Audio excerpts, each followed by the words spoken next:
guys, welcome to Aimee's Cooking. I hope you guys are having another fantastic day. I am really excited to share with you my brand new recipe. This is honey butter bread. If you guys are looking for a honey glazed butter bread, this is going to be your go-to. Give it a try. I promise you, you're not going to regret it. This is how soft this bread is. Isn't that incredible? All right, guys, let's try out the bread and see how soft it is. These just came out of the oven. Look at the color. Doesn't that look really, really pretty? Here we go. Look at that. Look how soft it is in the inside. Now keep in mind, it has a chewy texture, but it's very, very soft and fluffy. I'm going to tear another piece over here. Look at this. Wow. Isn't that fantastic? You know, honestly, it's sort of almost like a croissant. If you guys want to make this bread, make sure that you watch the entire video because making sweet dough is actually pretty complicated. Just the high sugar content can really cause some issues when you're trying to get the dough to rise. So in this video, I will be sharing with you every single thing that I know, all the tips and all the tricks to be able to get your doughs to rise quickly, as well as to get it to this light and fluffy stage. But before we do so, make sure you like the video, make sure you hit the subscribe button if you haven't already subscribed to the channel. That would mean a lot to me. And also hit the notification bell so you'll be notified when I post new videos. All right, let's go ahead and get started. I have some warm milk. Sometimes I don't get a chance to bring the milk to room temperature and I take it directly from the refrigerator. So it's important to just pop it in the microwave for about 15-20 seconds just so that it wouldn't be so cold. If it's too cold, the yeast is not going to like it very much. Okay, I'm going to go ahead and add in the eggs. We've got 2 large eggs.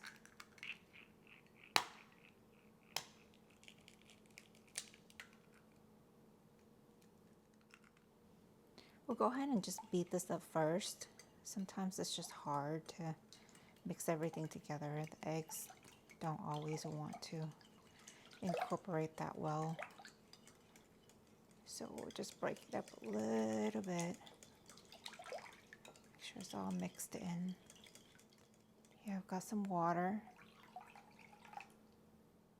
and oil, honey,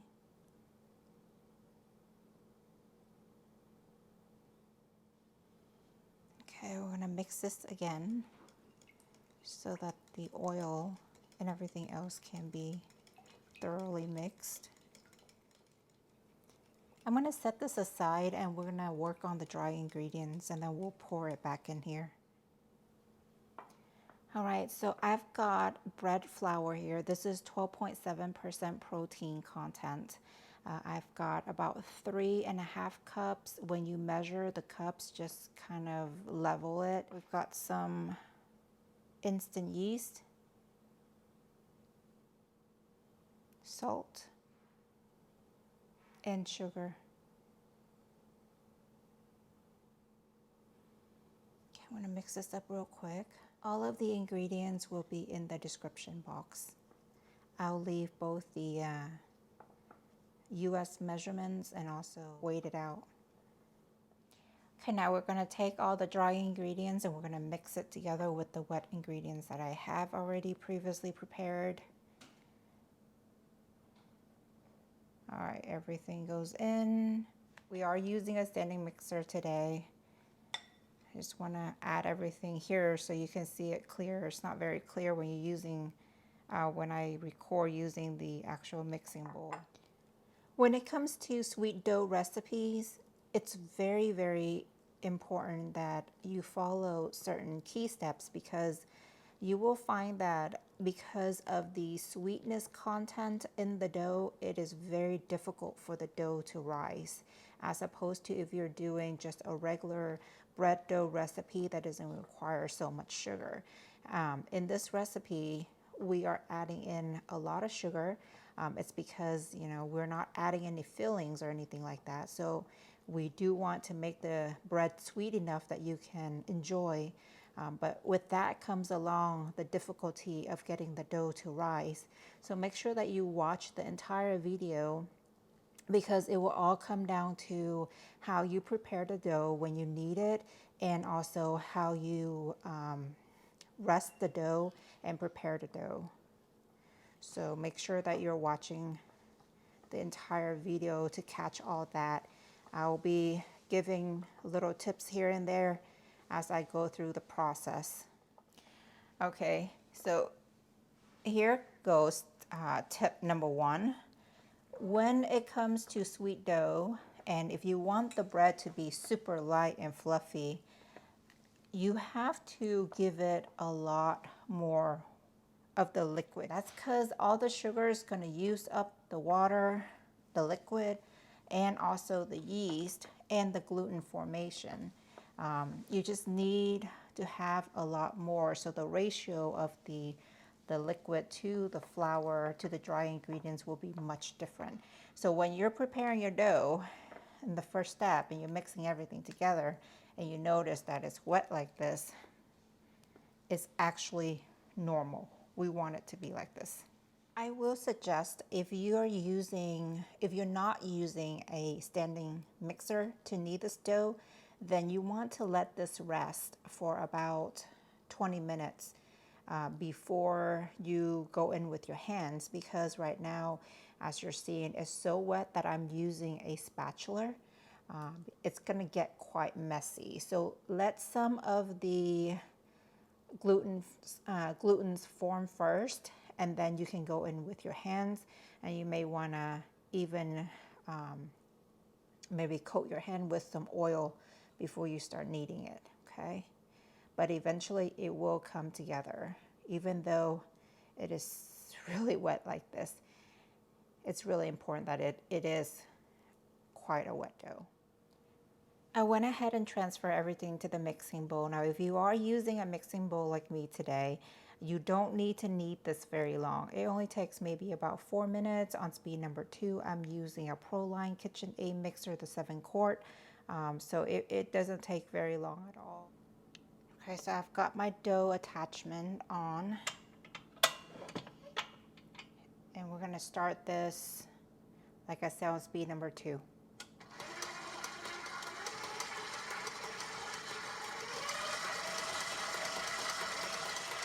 Okay, so I've got my timer going, and it's gonna be mixing for about 4 minutes. As you notice here, like the dough is very wet still, and it's sticking to the bowl. It's gonna remain like this because, again, it's a very wet dough, so just let it be. And then, you know, at the 4-minute mark, you're done. Take it out. We'll knead it by hand for just a little bit, just to make sure that everything tidies up, and then it should be good to go. So this is at the end of the 4-minute mark. You can see how stretchy it is, but still it is very, very wet. Okay, don't be concerned about that. I'm gonna take this out, I'm gonna transfer it to a countertop, and then we're gonna knead this by hand for a little bit. Get yourself some oil and just set it aside, because we're gonna need this to help things not stick so much to our hands and the counter. Go ahead and just grease the surface. So some of you are gonna wonder, why didn't I just knead this in the machine the whole time? It's because the dough is so wet that the dough hook is not going to be able to grab onto it and form a dough structure and help it form that gluten, okay? So you need to do the last part by hand. Here I'm using this dough cutter to kind of help incorporate everything, because it is still very, very wet, okay?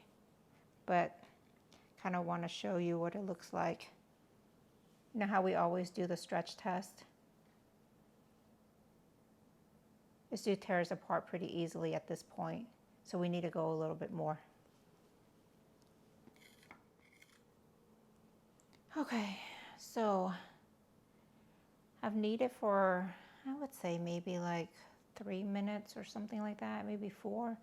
But I want to show you another look at the dough at this point. See how it's so elastic?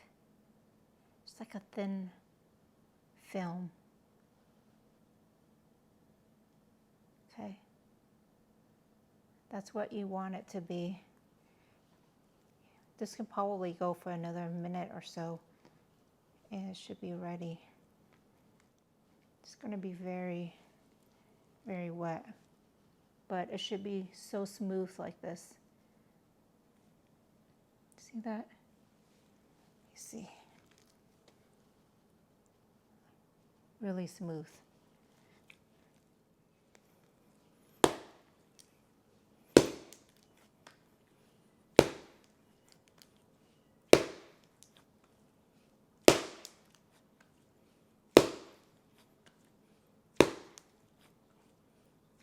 All right, look at that. Isn't that gorgeous?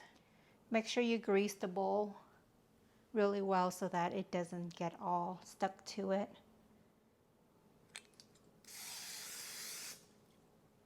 As with all my bread recipes, I always emphasize how important it is that you want a really nice shiny surface, because this is going to be the surface of your bread when you bake it. Also, check out these little air pockets that are underneath here. That's kind of what you're looking for if you want to know if your dough is ready or not after kneading. Plop it into this bowl. We'll cover it with some food wraps, and then we're going to let it sit.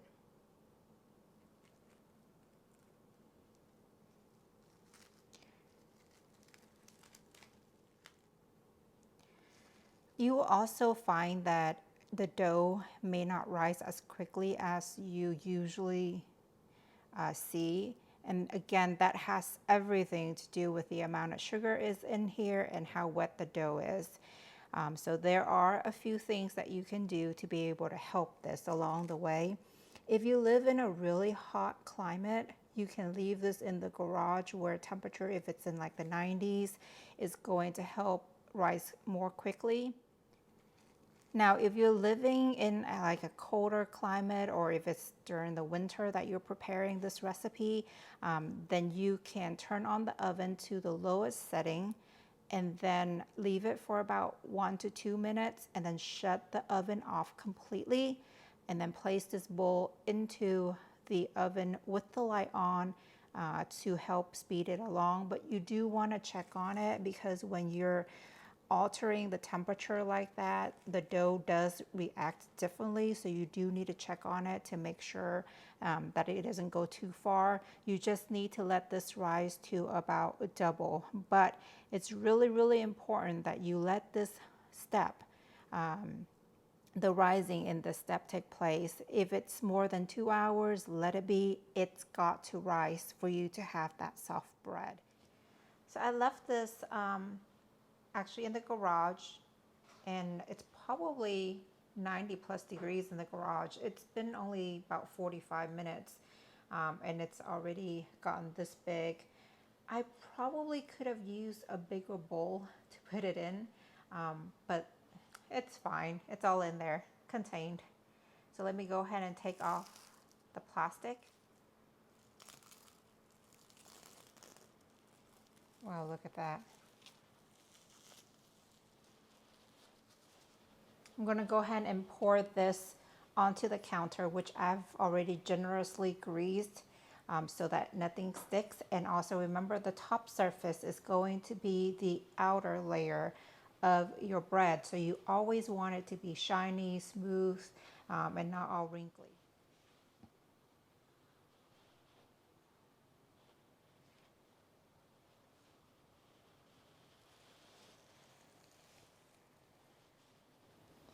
Okay, so this is what I want to show you here. Look how elastic this is. Okay, let me see if I can get some of the dough to break apart to show you the inside of it. Here we go. There's like a mesh inside. It's kind of hard because I don't want to mess with the front surface of the dough, but see, you can see this, all this right here. That's all gluten formation, and you really need to have that to be able to get your bread to be soft. Okay? All right. I'm going to go ahead and shape this now. You can always tell when it's a good piece of dough. I mean, it's just really, really nice to the touch. It's so soft. When I make doughs, I can always tell if the bread is going to come out good or not, just basically by the way that the dough behaves. Okay, so with this piece of dough, we are not going to use a rolling pin. We're just going to use our hand to flatten it out and then stretch it. It's very, very easy. Just slip your hand underneath, take the whole thing and just stretch it like this, okay? You want to do that on every single side.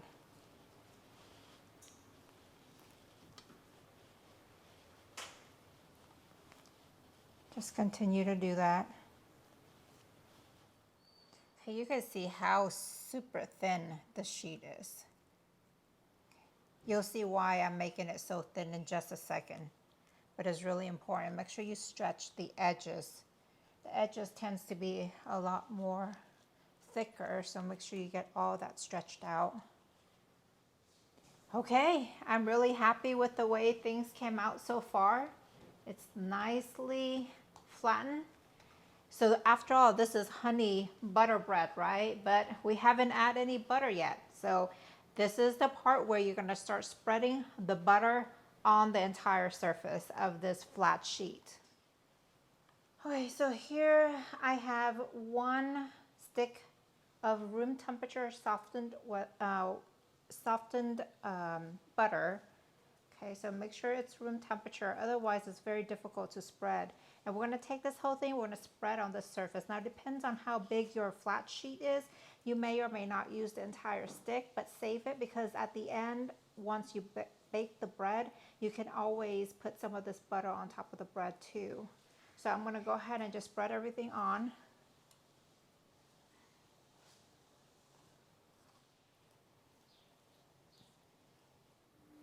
Okay, so now I'm going to take one side of the sheet and fold it towards the middle, just like that.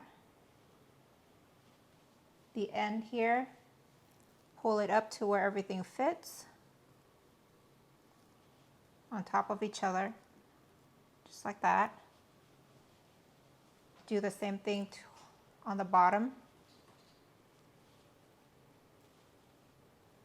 Okay, so you got one nice layer here.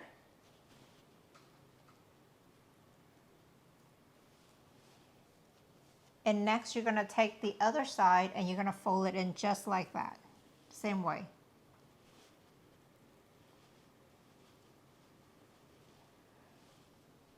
It doesn't have to be exactly aligned or proportion, as long as everything is covered.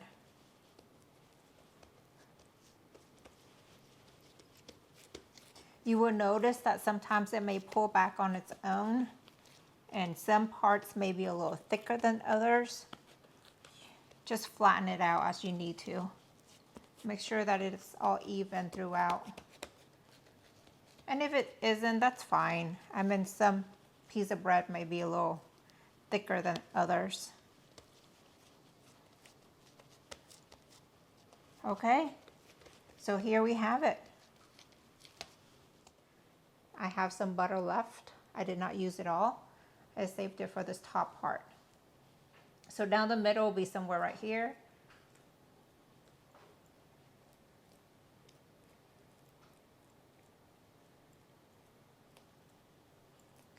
all this butter in.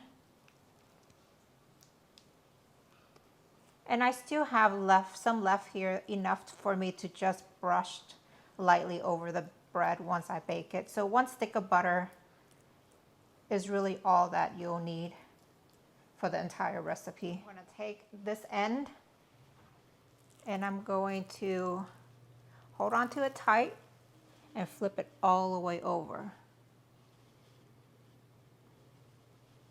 Pull back some if you've gone too far, but that should be good. So what you'll end up with is a square sheet like this after we've, folded everything. And I'm just spreading it out evenly right now because I can feel that some parts are much thicker than others. So do that and just kind of spread it out. Okay. But like I said, it really doesn't matter because you're not going to have every single bread be exactly even. Some are going to be bigger, some are going to be smaller, some are going to be longer. That's what's so fantastic about home cooking, is it tastes great, but it doesn't have to take all the time in the world to do. Okay, so now with a pizza cutter, I'm going to go in and I'm going to cut tiny strips. This really it comes out to about maybe 8 pieces for me.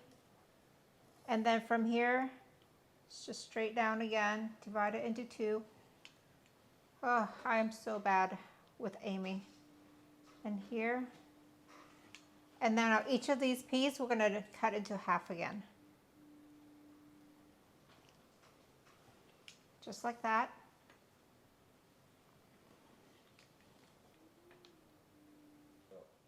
Okay, so I have prepared 2 trays here, which is parchment paper that we're going to line the bread onto before we bake it. Okay. All right, so just grab one of the strips. I'm going to go over here so there's more room. It's very, very flexible. And you're just going to twist it. So you're going to keep on twisting it until you get a nice little twisty. It's almost like those twisty donuts. Okay. And then at the very end, you're going to tie it together.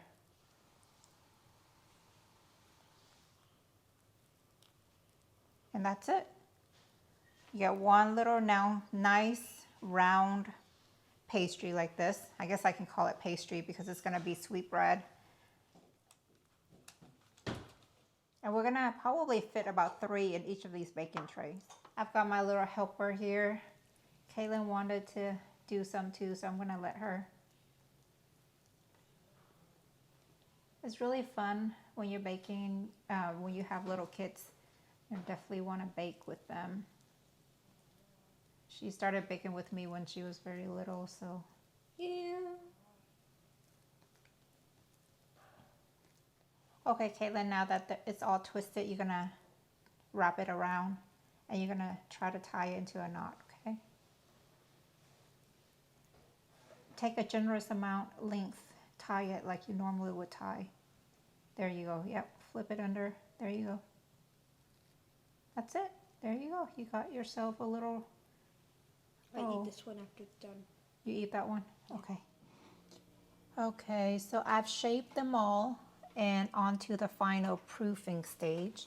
I'm going to use my oven so that the dough doesn't get all dry. I'm going to let it proof in here for about maybe 20 minutes, and then at the 20-minute mark, I'll remove it from the oven and then I'll preheat the oven. We'll preheat the oven to 350 degrees, maybe go 375 if you know that your oven tends to run on the colder side. And then we're gonna bake these for 18 minutes. Again, 350 degrees Fahrenheit at 18 minutes. If your oven runs cold, then 375 Fahrenheit for 18 minutes. Okay, I've let it proof. I think it was around like 45 minutes or so. But look how big they have gotten. You know, you can always tell if the bread is going to be soft because right now the size of it tells you that there's a lot of air, there's a lot of gluten formation inside, so it's not dense, okay? So you need that to start before you even bake, and then baking alone will only maybe make it rise just a little bit more. All right, we got some egg wash here. Just gonna lightly brush it on. It's gonna help make that outer crust really nice and golden. Be gentle, because these things are super fragile right now. It's got lots of air underneath. It's very easy that it can collapse. Onto the honey.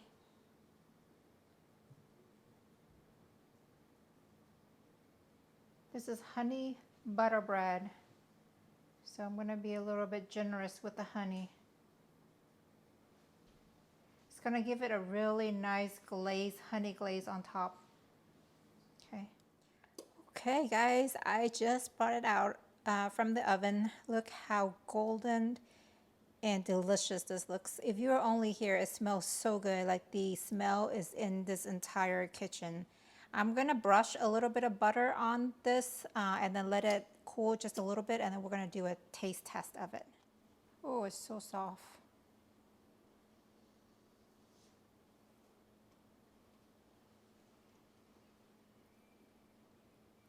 Show you guys how soft this is. Look at that. It just bounces right back. So soft.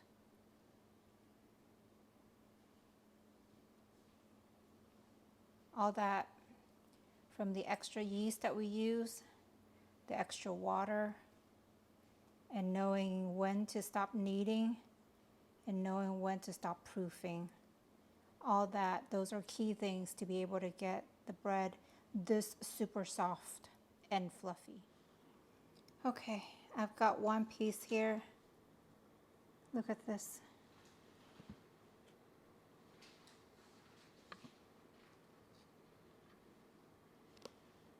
You know, the lighting really doesn't do it justice. It's just so soft and really nice browned out here. Okay, here we go. The moment of truth.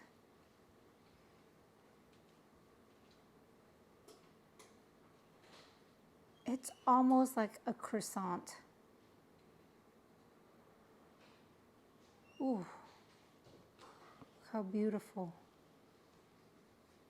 There's this very chewy, but soft at the same time.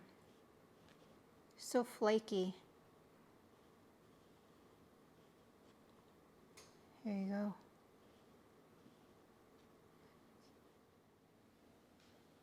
All right, here we go.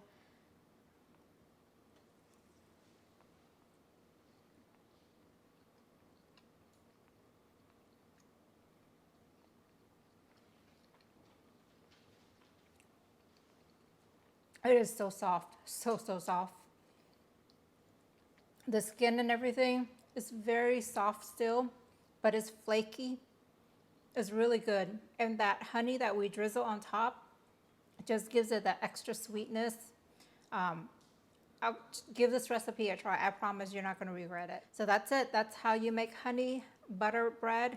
This is a brand new recipe of mine. I hope you guys like it. Make sure you like the video. Make sure that you subscribe so you don't miss any future videos. And also hit the notification bell so that it will notify you when we have new videos uploaded. And I'll see you next time.